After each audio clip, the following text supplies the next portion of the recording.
baada ya majadiliano na tafakari ya kina ya kimkakati, imefikia maazimio yafuatayo.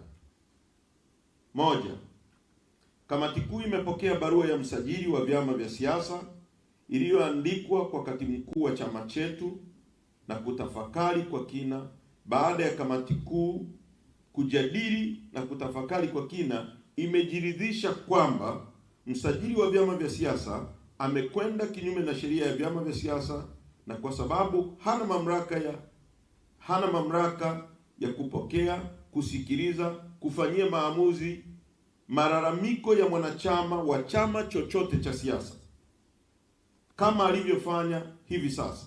Maamuzi yake baada ya kamati kuu kutafakari imesema ni batili na haitafuata maamuzi hayo aliyofanya kwa chama chetu. Kwa natumia podium hii kusema mbele yenu kwamba msajili amejigeuza kamati ya rufaa ya chama chetu, katiba ya chama chetu haimpi hayo mamlaka, sheria inayoisimamia haimpi hayo mamlaka, katiba ya nchi haimpi hayo mamlaka. Kama kuna mwanachama yupo analalamika, vipo vyombo vya ndani ya chama chetu vya kukata rufaa. Na mbaya zaidi, msajili na ofisi yake, kuna tuhuma za wazi kwamba wao ndio walalamikaji kwa kumtumia huyo mtu ambaye anatumika kama kikaragosi. Wao ndio wanaoandika barua, wao ndio wanasikiliza kesi, alafu wao ndio wanatuhukumu. Chama chetu hakiko kwenye hizo level, kimekataa kufuata maagizo hayo, na katibu mkuu wa chama chetu ni yule tuliyempitisha kwenye baraza kuu la chama tarehe 23 mwezi wa kwanza mwaka huu. Full stop. Kwa hiyo hilo ni azimio la kwanza la kamati kuu ya chama chetu ambalo imetafakari kwa kina, na kwa sababu hatujavunja sheria yoyote. Kwa kutumia hadhara hii, Watanzania wajue hivyo, na huo ndio msimamo, hatutarudi nyuma hata nukta moja. Azimio la pili, kamati kuu ya chama imeazimia kuwa ziara ya no reforms no election inayoendelea katika kanda zilizosalia. Sasa kamati kuu ya chama imepitisha ziara ya operation kwa kanda 6 kama ifuatavyo. Kanda ya kaskazini, ziara ya no reform itaanza tarehe 28 Mei hadi tarehe 1 Juni, yani kesho kutwa tarehe 28 mpaka tarehe 1 Juni. Tutabreak, tutarudi Dar es Salaam kwa ajili ya kesi ya mwenyekiti. Baada ya hapo tunakwenda kanda ya kati, na baada ya kanda ya kati tutaenda kanda ya magharibi, kanda ya Pemba, kanda ya Unguja, na tutamalizia kanda ya Pwani. Kwa hiyo ziara ya no reforms no election imebarikiwa na kamati kuu ya chama chetu, na chama kimesema tusonge mbele, hakuna kurudi nyuma mpaka kieleweke. Ndugu zangu wasomi, kwenye hili ni aibu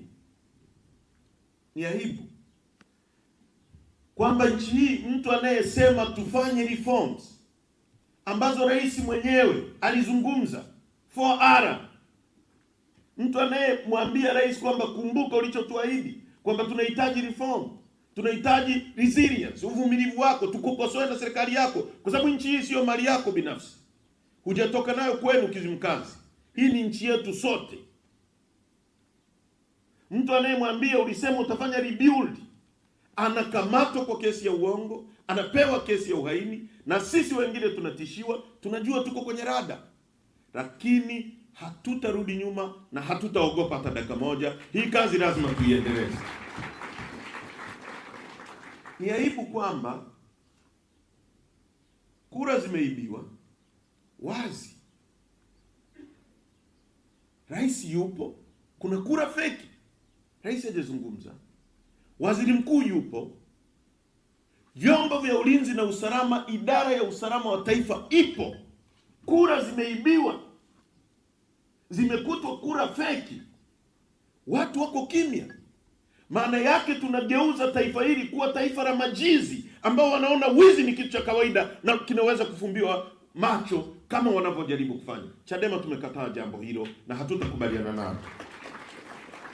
Kwa tutaendeleza ziara ya no reforms no election, na hakutakuwa na uchaguzi nchini. na nataka niwahakikishie,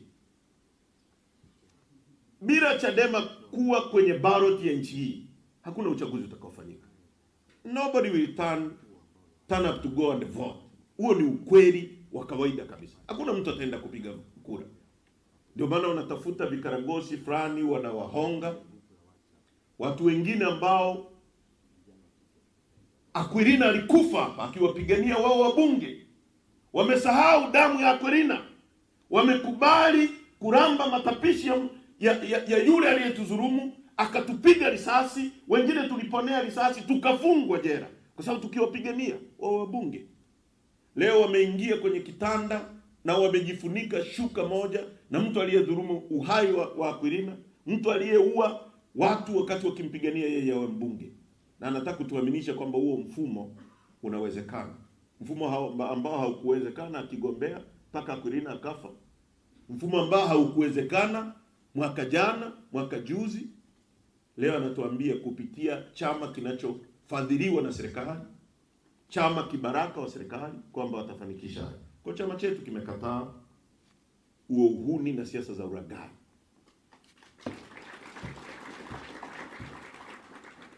Kamati kuu inatambua na kuzipongeza kauli zilizotolewa na viongozi wa dini na taasisi mbalimbali ndani na nje ya nchi kuanzia kipindi cha mwezi Machi 2025 hadi Mei kuhusiana na umuhimu wa kufanyika mabadiliko ya muhimu ya uchaguzi kabla ya uchaguzi kufanyika mwezi Oktoba.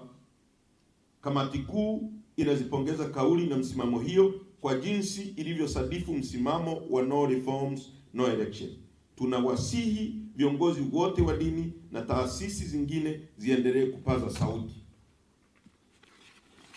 Kwa hiyo kamati kuu yetu imetambua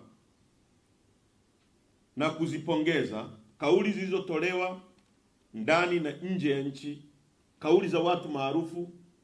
Jaji Warioba amezungumza, mtu ambaye amekuwa kiongozi mwandamizi kwenye nchi nyingine zinazoheshimu watu. Hawa ni waasisi wa nchi yetu waliobaki, wakishasema wameona mengi, ni kauli ya nchi. Amezungumza mzee Butiku, amezungumza TC, na mpaka wakampiga Padri Kitima. Baraza la Maaskofu Katoliki, taasisi kubwa kabisa kwenye nchi hii, ambayo pengine na watu wengi sana kwenye nchi hii, amezungumza. Shura maimamu wakina Sheikh Ponda wamezungumza, KKT, barozi zote za nchi zimezungumza kwamba kuna nia ya kufanya mabadiliko. Hao watu ambao hawasikii kauli ni kina nani hapa? Wamebaki CCM na vikaragosi wake wachache wanaowatumia ndio wanasema uchaguzi unawezekana kwa njia hii. Watu wengine wote watu wenye maono, watu wa kweli wamesema uchaguzi hauwezekani bila mabadiliko. Kwa hiyo tunazipongeza taasisi zote ambazo zimetoa kauli. Kamati kuu yetu imetambua. Kamati kuu ya chama chetu imeazimia kuwa chama kiendelee kutoa mafunzo ya viongozi kwa ngazi za kanda, mikoa ambayo haijafanya mafunzo. Kanda ambazo zinanufaika na mafunzo ya awamu hii ni pamoja na kanda ya Pwani, kanda ya Kaskazini, kanda ya Unguja, kanda ya Pemba, kanda ya Nyasa. Aidha, kanda ambazo chama kimeshafanya mafunzo, kamati kuu ya chama imeelekeza kuwa ngazi za kanda husika ziendelee kufanya mafunzo ya viongozi kwa ngazi za majimbo, kata na matawi. Kwa mkisikia kelele zinapigwa huko, Chadema inakufa, unaweza ukafikiri hakuna program zinafanyika. Na bahati nzuri vyombo vya nchi viko control vya habari. Vingine vinajifanyia self censorship, vingine vinaelekezwa nini cha kuandika, wengine wana agenda dhidi ya Chadema, kila siku wao ni kuandika Chadema inakufa, Chadema inakufa.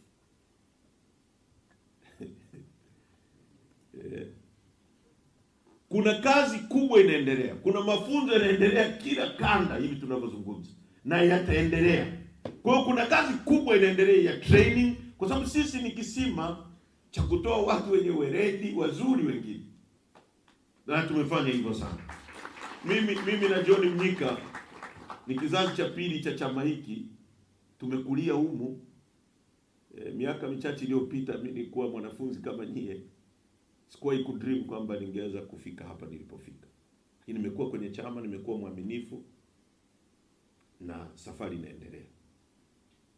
Kwa hiyo ndugu zangu, mafunzo kamati kuu imetambua na imesema yaendelee kwenye kanda ambazo hazijapata, na yataendelea.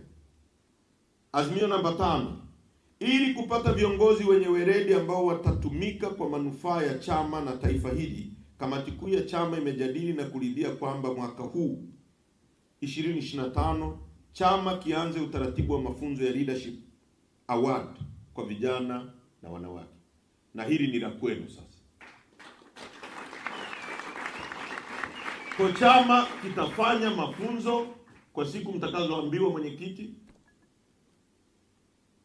ya Leadership Award ambayo tumekuwa tukifanya mara nyingi, na wengi tumewatrain hata miongoni mwa walioondoka ndani na nje ya nchi. Kwa mtapata hizo nafasi, mtaelekezwa namna ya kuapply, mtapata mafunzo ili mkawe viongozi. Humu ndani yenu kuna rais, kuna mwenyekiti, kuna nani, uwezekano huo upo kwa sababu na sisi tumetoka huko.